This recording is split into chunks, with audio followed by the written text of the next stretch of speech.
欢迎来到声乐书馆，每天一本书，让我们一起成长。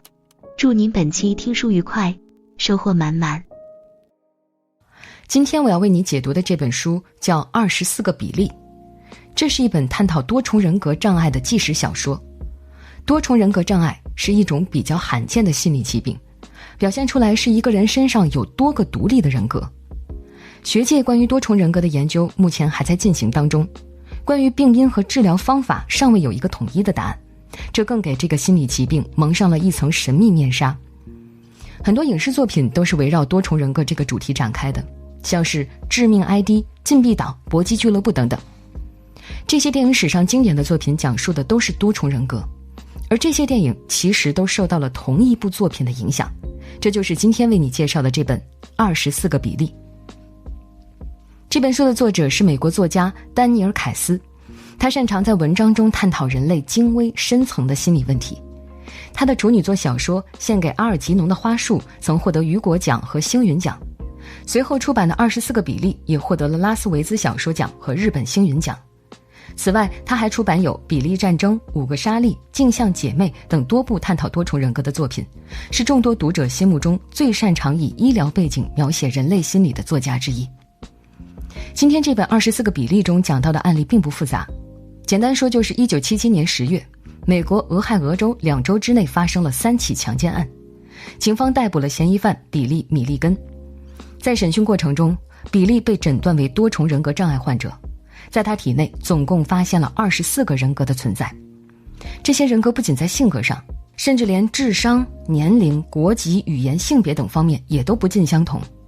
最后，比利成了美国历史上第一位犯下重罪但因罹患多重人格障碍而被判无罪的嫌疑犯。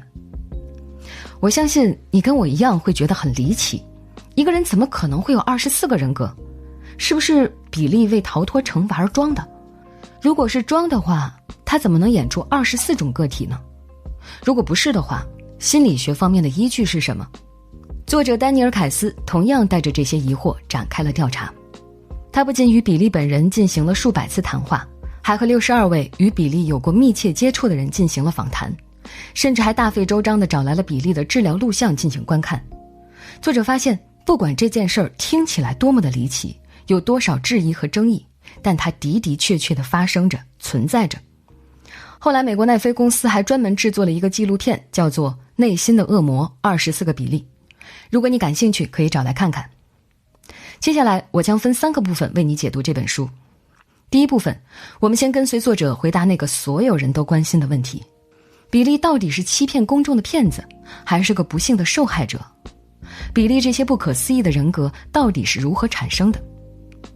第二部分，我们将从生理学和心理学角度来分析比利案件，全方位地探讨多重人格障碍这类精神疾病。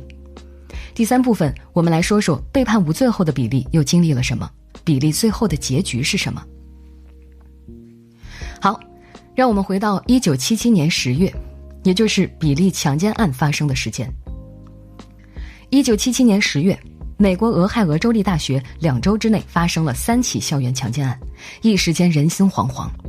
为了确保安全，学校还专门安排了陪护女同学上课回家的人员。幸好通过3名受害者的回忆和指认以及指纹鉴定结果，警方很快锁定了目标嫌疑人比利·米利根，并前往他的住所将他逮捕。警察用手铐铐住了比利，对比着手中的照片，确认这就是比利本人。而另一旁的比利显然受到了惊吓，一脸茫然，好像什么也不记得了，反复和警察确认发生了什么，自己是否伤害了别人。比利的反应令警察感觉很奇怪。随后，警察将比利带回了警察局，而在拘留室里，比利的表现更加让人匪夷所思。比利蜷缩在角落里，全身发抖，随着一阵哽咽便晕了过去。很快，比利醒了过来，呆呆地坐在地上。不一会儿，他看到地上有只虫子，然后竟然像小孩子一样笑了起来。几个小时后，警察把行为怪异的比利送上了去往监狱的囚车。负责调查此案的检察官认为这个案子的结局毋庸置疑，比利是有罪的，拘捕证据完美无缺。在警方搜集到的物证里面，有受害者的信用卡、照片，写着受害者姓名和地址的纸条，还有手枪和子弹，证据确凿。比利的公共辩护律师似乎已经无力回天。检察官自信地调侃道，或许还有一条路可走，就是申诉当事人患有精神病。这倒是给比利的辩护律师提了醒。辩护律师认为比利种种怪异的行为表示了他经受不起审判的考验，所以向法庭声明，比利无法为自己辩护，需要接受精神病医生的检查。法院同意推迟开庭时间，并指派心理学家多罗西·特纳对比利的心理状态进行检查。1978年1月31日，特纳与比利进行了第一次面谈。谈话开始没多久，特纳就了解到了一个令人震惊的情况。比利告诉他自己不是比利，而是戴维，真正的比利睡着了。特纳非常疑惑，他希望眼前这个把自己叫做戴维的男孩能够解释一下到底发生了什么。在承诺一定会保守秘密之后，戴维告诉了特纳一个惊人的秘密。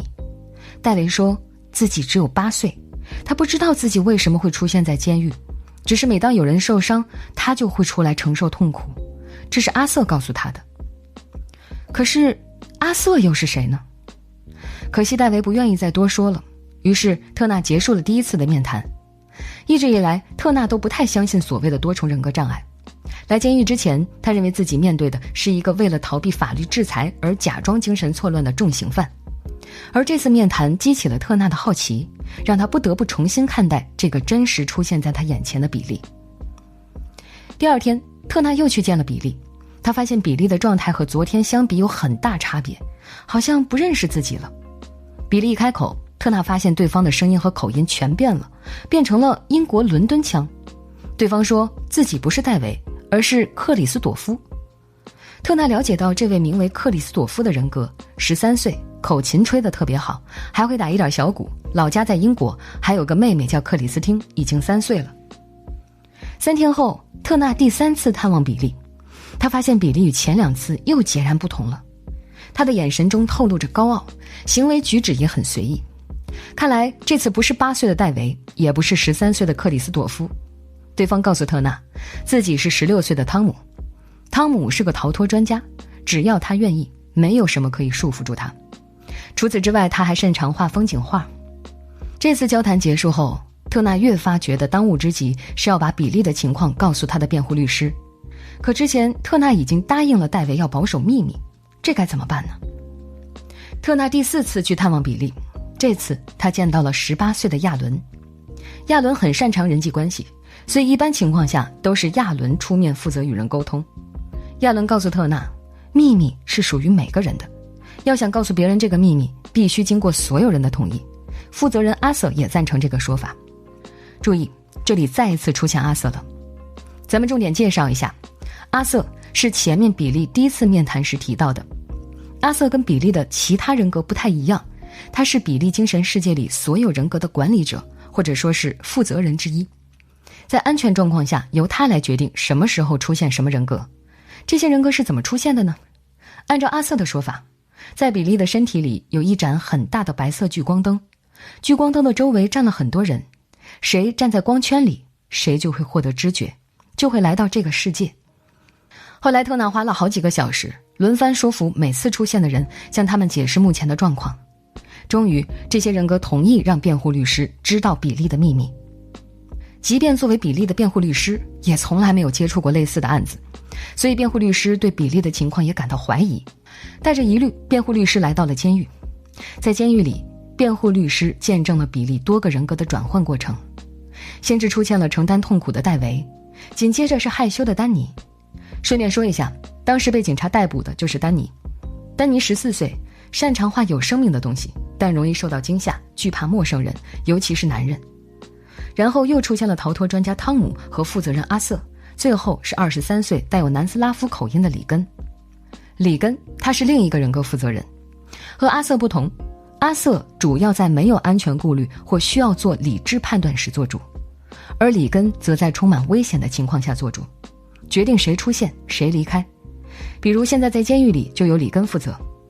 里根是一个充满仇恨的人格，有暴力倾向，极端情况下会使用枪支，主要负责保护各人格的人身安全。因此大家都怀疑是里根犯下了强奸罪，但是里根否认了自己的强奸罪名。随后从里根的口中又得知，为了保护比利，让他不再自杀，他和阿瑟已经让比利沉睡了7年之久。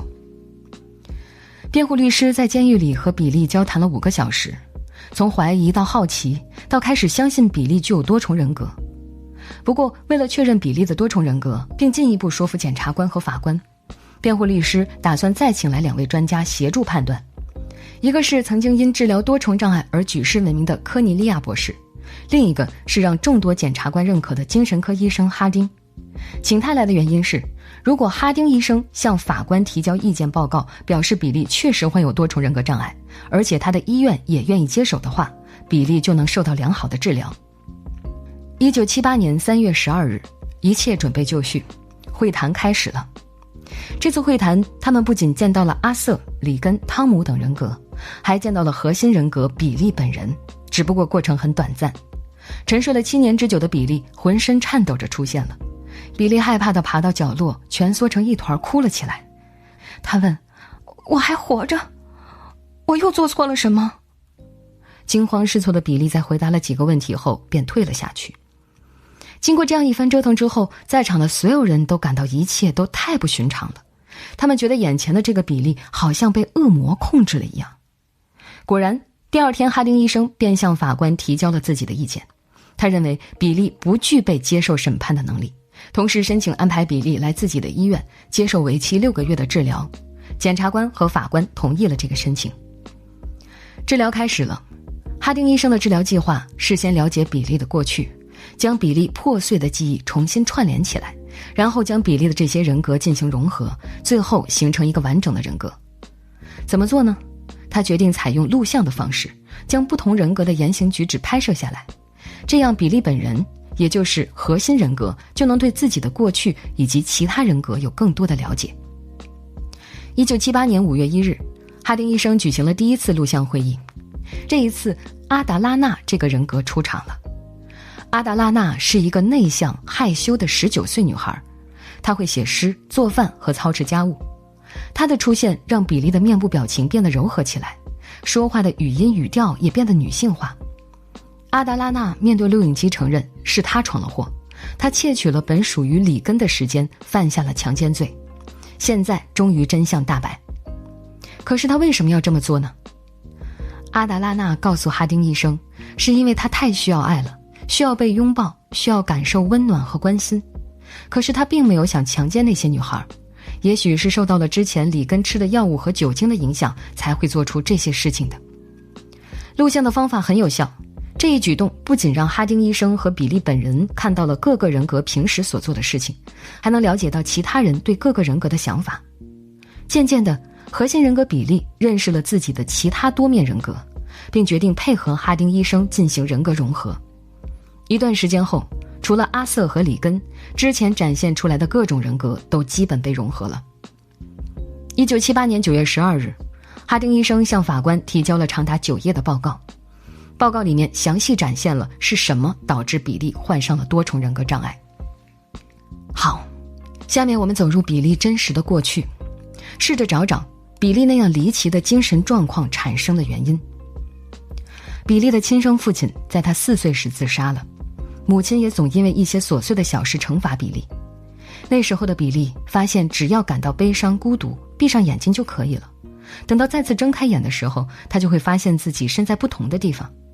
虽然失落了时间，不过幸好再也没有人惩罚他了。后来母亲再婚，但是继父并没有给予比利缺失的父爱，反而很严厉和充满敌意，即便是母亲也难逃继父的鞭打。不仅如此，在8、9岁的这段时间里，比利一直遭受着继父的性虐待。继父会把比利单独带到没人的农场，强迫比利进行性行为，结束之后还会威胁比利，如果告诉母亲，就会把他埋进土里。实际情况是，继父真的埋过比利，在土里只插一根管子让他呼吸，然后从管子口将尿撒在比利的脸上。哈丁医生分析，很可能是因为比利难以承受的痛苦，让比利分裂出了这么多人格来保护自己。犯下了强奸罪的阿达拉纳就是后来分裂出来的人格。比利喜欢花和诗，偶尔会帮母亲做做饭，但是继父不喜欢比利做这些，会叫比利胆小鬼。这时候阿达拉纳人格会出来帮助比利做这些事情。有一次在阿达拉纳毫无防备的时候，继父用橡皮管抽打他，从此男人在阿达拉纳的心中就象征着残暴，充满仇恨。这时候他最希望的就是母亲能来安慰他，拥抱他，而不是自己一个人躲在屋子里哭。而到了16岁那年，比利遭到了校园暴力，这一次他真的撑不住了，他找不到活下去的意义，便走向了通往学校顶楼的门，他想冲下去。幸好里根人格及时的出现，阻止了这一冲动。他和阿瑟人格达成一致，为了比利的安全，从此不再让比利清醒过来。哈丁医生报告中最后的结论是，比利经过治疗已经具备接受审判的能力，同时因为比利患有精神疾病，所以无法为所犯罪行负责。根据哈丁医生递交的报告，法官宣布比利已经具备足够的能力接受审判。开庭时间定在了1978年12月4日。最后的结果我们已经知道了，法官宣判比利因患有精神疾病无罪释放。尽管存在巨大争议，但比利还是成了美国史上首位犯下重罪却因多重人格被判无罪的嫌犯。好，比利的故事讲到这里，我们先告一段落。让我们从比利的离奇故事中抽出身来，回到现实，一起看看多重人格障碍到底是一种什么样的精神疾病。如今我们熟知的多重人格障碍在医学上有另一个名称，叫做分离性身份识别障碍 Dissociative Identity Disorder， 简称 DID， 是临床心理学和精神病学领域极具争议的精神障碍之一。为了方便理解，下面我们还是用多重人格障碍这个名称。患有多重人格障碍的人会感到身上存在2个或2个以上的身份或者人格状态，就像分身一样，每个人格都有自己的特点，他们的年龄、性别、兴趣爱好各不相同。甚至有研究发现，大约有 37% 的患者，他们的优势手会发生改变，比如从右撇子变成了左撇子，甚至心率、血压、近视的度数、智力水平也有不小的差异。你可能会好奇，这么多人格同时存在于一个身体之中，不会产生冲突吗？他们之间会相互影响吗？答案是肯定的。多重人格障碍患者会感到身体中的这些人格交替控制自己的行为，都想争夺对身体的控制权，相互之间会经常发生争执，就像演出的舞台只有一个，每个演员都想争夺上台的机会一样。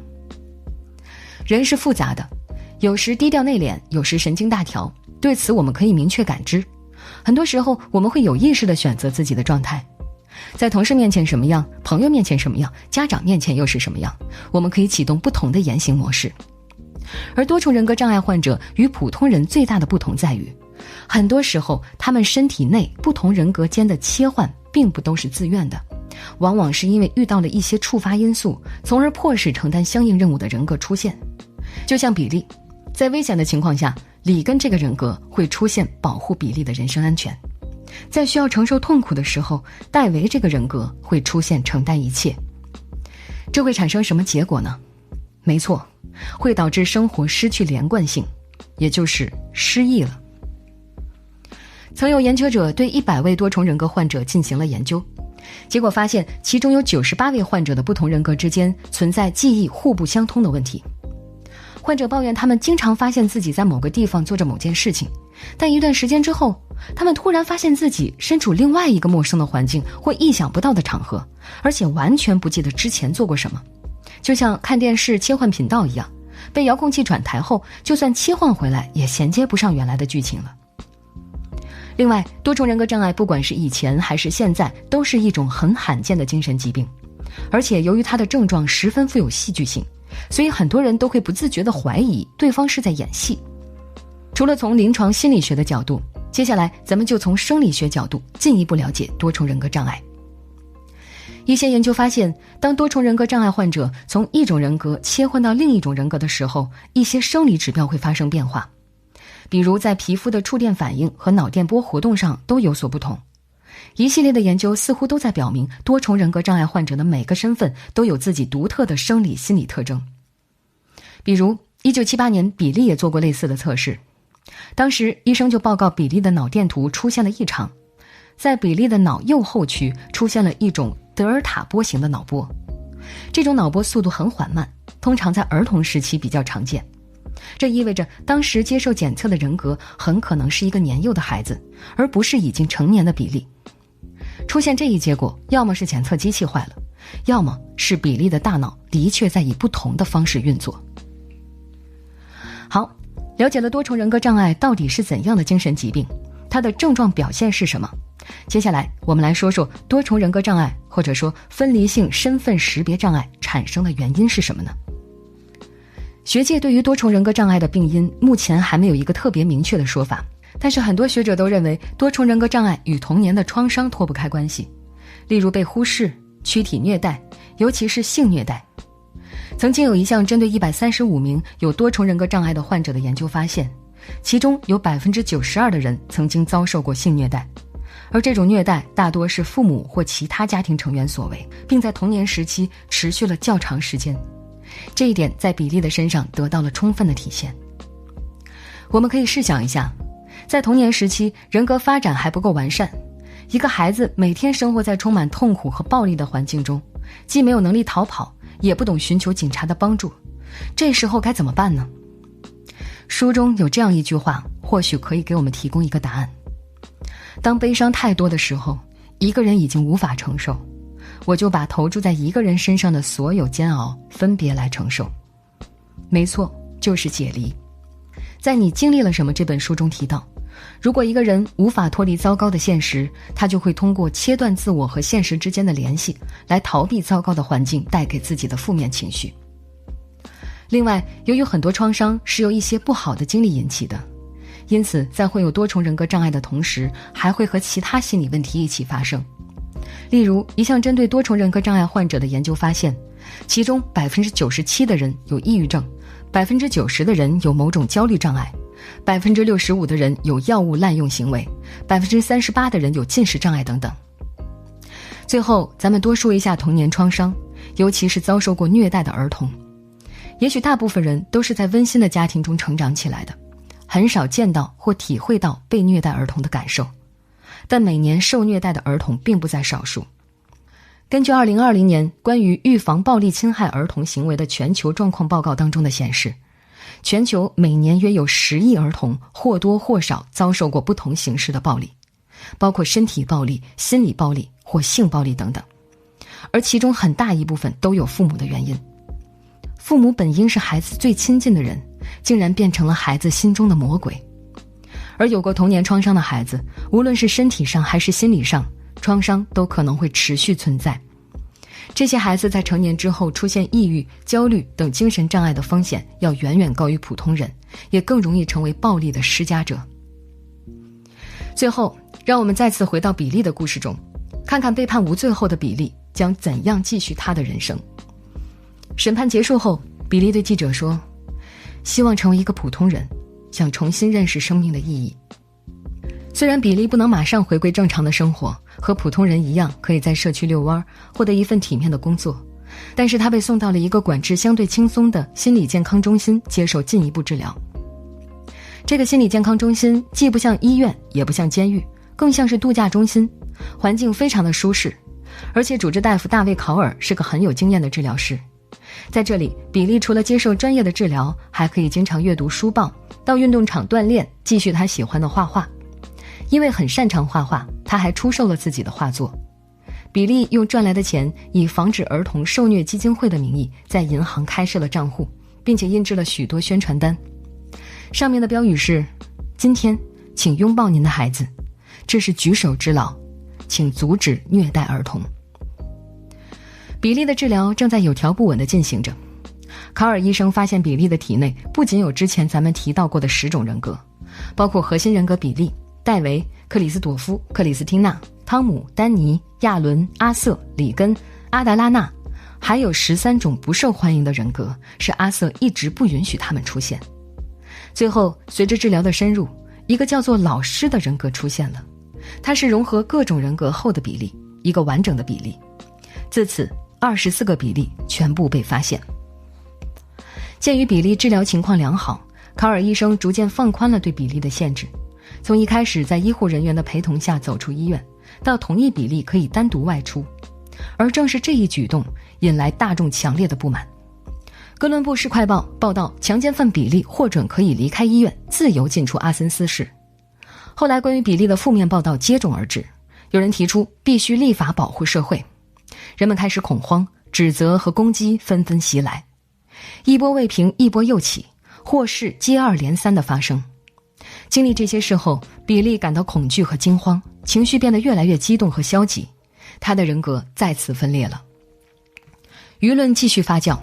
1979年10月4日，比利被迫转移到了人间地狱，一家专门负责治疗精神病罪犯的利马医院。这家医院根本不相信比利有着多重人格，他们将比利的病诊断为变态性精神分裂症，并给比利吃药。但是给比利治疗所吃的药并没有使情况好转，反而使他的人格分裂得更加严重。不仅如此，在利马医院，比利还遭到了医护人员的殴打，被打断了2根肋骨。比利写信告诉作者，在这个黑暗洞穴般的鬼地方，自己只是一具行尸走肉。在利马医院的这些经历，作者在另一本书《比利战争》中进行了细致的展开。如果大家感兴趣，可以找来仔细阅读，这里就不过多展开了。之后几年，比利又辗转到了一些治疗的地方，他的人格融合又分裂，分裂又融合。12年之后，1991年8月1日，法官撤销了精神病医生和法院对比利的监控，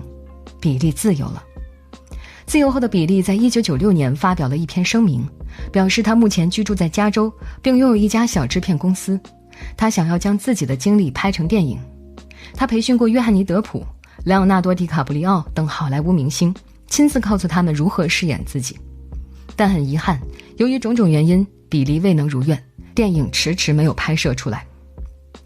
时间来到2014年12月12日，比利在俄亥俄州的疗养院内逝世，享年59岁。从此，比利充满争议的一生画上了句号。好，这本24个比利就为你介绍到这里。对于比利，大众一直争议不断，有相信他的，认为他是童年创伤的受害者，为他的经历和疾病感到惋惜；也有从头到尾都认为他是个演技精湛的骗子的，骗过了心理医生、律师、法官，而且获得的关注远远超过了那3位真正的受害者。其实每种立场都没有绝对的对与错，比利的传奇经历注定就是要被讨论和充满争议的，他既是幸运的，也是不幸的。透过这段传奇，或许我们更应该关注的是那些和比利一样在童年早期受到虐待的孩子，减少悲剧的发生。就像作者丹尼尔·凯斯在这本书的最开头写的，献给受虐的孩子们，尤其是那些尚未被发现的受害者。对于心智尚未成熟的儿童，父母就像一面镜子，孩子通过这面镜子照见自己的样子。如果长期生活在重创之下，孩子透过镜子照见的就可能是心中潜藏的恶魔；如果生活在被关爱、被尊重的环境中，孩子透过镜子照见的就可能是内心中潜藏的天使。所以，就像比利曾经在宣传单上印的那句话一样，今天，请拥抱你的孩子吧，这是举手之劳。